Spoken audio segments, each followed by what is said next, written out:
ডোমজুড়ে বৃদ্ধাকে শ্লীলতাহানি ও ছিনতাইয়ের অভিযোগ।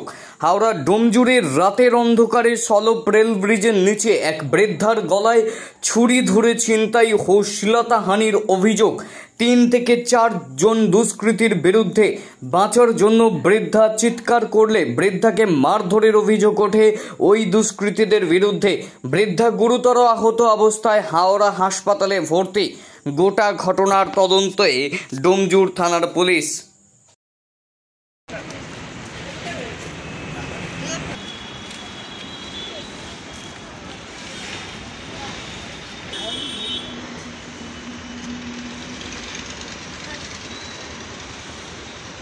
জায়গাটা যে ঢুকিয়েছে ওই দিক দিয়ে ট্রেনের লোকের গাছপালা মারিয়ে এই দিকে এনেছে, এই যে ডালপালা সব ভাঙা রয়েছে।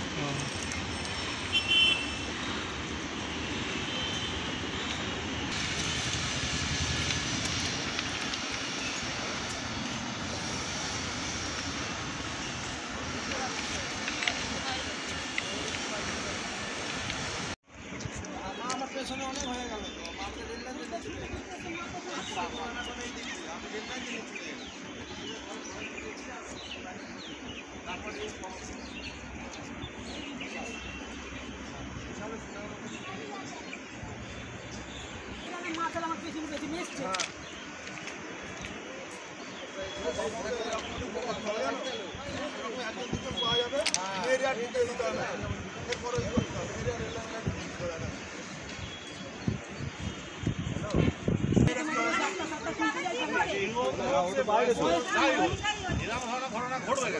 ওই তো শুনলাম যে এই ব্যাপার কি হয়েছে? ওই দুজন ট্রেনে নিয়ে এসেছিল, ওই পলে গেছে, যে শুনলাম যে এই অবস্থা। ও গরু আনতে গেছিল, বুড়ো মানুষ, 60 বছরের মানুষ, তাকে ধরে এরকম করেছে। কখন শুনলেন? ওই 8:30 থেকে 9টার মধ্যে। হ্যাঁ পুলিশের কাছে গিয়েছিলেন? হ্যাঁ, পুলিশের কাছে গেছিলাম, পুলিশ থানায় ভর্তি করে তারপরে আমরা হসপিটালে দিয়ে তারপরে পুলিশের কাছে গেছিলাম। কেমন আছেন? এখনও ভালো নেই, এখনও বেডিং হচ্ছে। কিরকম অবস্থা? ওখান থেকে ধরে কি করে নিয়ে এলো? ও একলাই এখান দিয়ে তোলতে তোলতে ঘরে গেছে, যে ওখানে একটা পোল আছে, পোলে বসে গেছে, যে বলছে আমাকে বাঁচা, অন্য লোককে বলছে। তা আমরা তো রান্না করছিলাম ঘরেতে, ছুটে এসে দেখি না তো ওরকম অবস্থা। জল ফল ঢেলে হসপিটালে নিয়ে গেছি আমরা। কি বললো তখন উনি তো বললো যে আমাকে দুজন ধরে নিয়েছিল, ধরে নিয়ে আমার বেডিং যাচ্ছে, তারপরে আমরা গা পা ধুয়ে নিয়ে চলে গেছিলাম, নিজেদের ভর্তি করেছিল, আমার ইসিতে দেখিয়ে ভর্তি করে দিয়েছি। কোথায়? হাওড়ায়। আপনার নাম? আমার নাম ছবি দাস। বলবেন কতটা আতঙ্কিত আপনার? আতঙ্কিত অবশ্যই। যেভাবে এরা এখানে স্কুল যায়, এখানে জল উঠে যায়, আমাদের একটাই রাস্তা, আমাদের রেল লাইনের উপর দিয়ে যেতে হয়। এখান দিয়ে যে আসে, যে বাইরে থেকে যে ছেলেরা এখানে আসে মদ গাঁজা খেতে, তাদের জন্য উৎপত্তিটা বেশি হচ্ছে। বিগত দিনে একটা হয়েছিল, তার কোনো কুলকিনারা হয়নি, আবার একটা নতুন করে হয়েছে। এটা তো আমাদের তো অবশ্যই একটা আতঙ্কের বিষয়।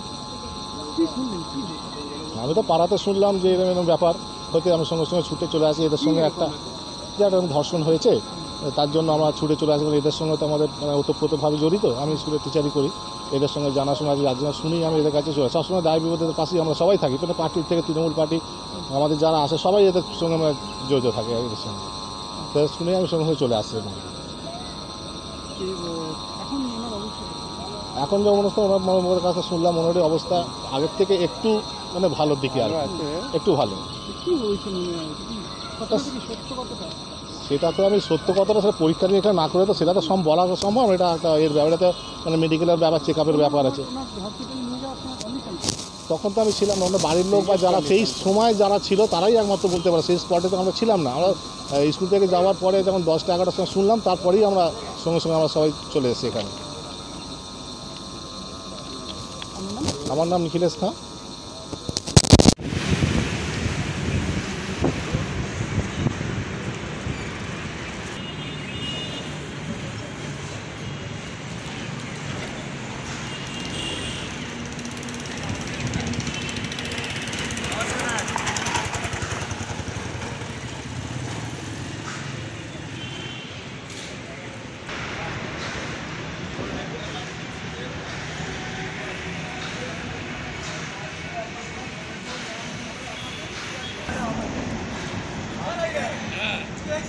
কিছু তো একটা হয়েছে, তুমি তো সহজে আসবে না।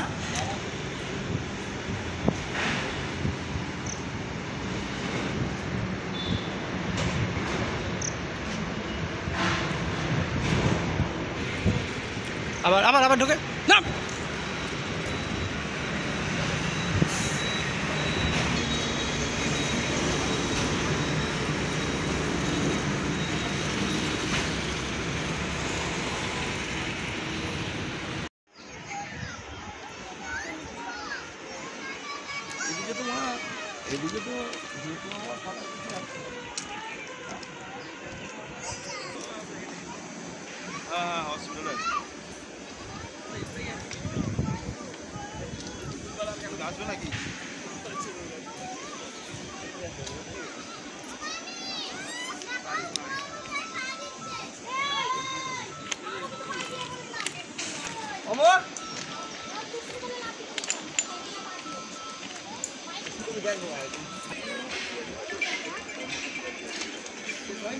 এই চারজন অ্যারেস্ট হয়েছে, এই চারজন অ্যারেস্ট হয়েছে।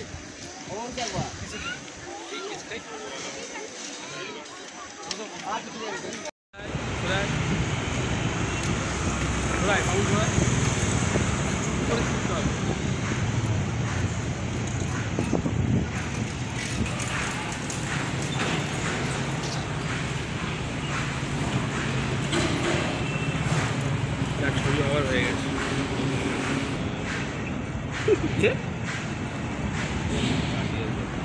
কি বলছে?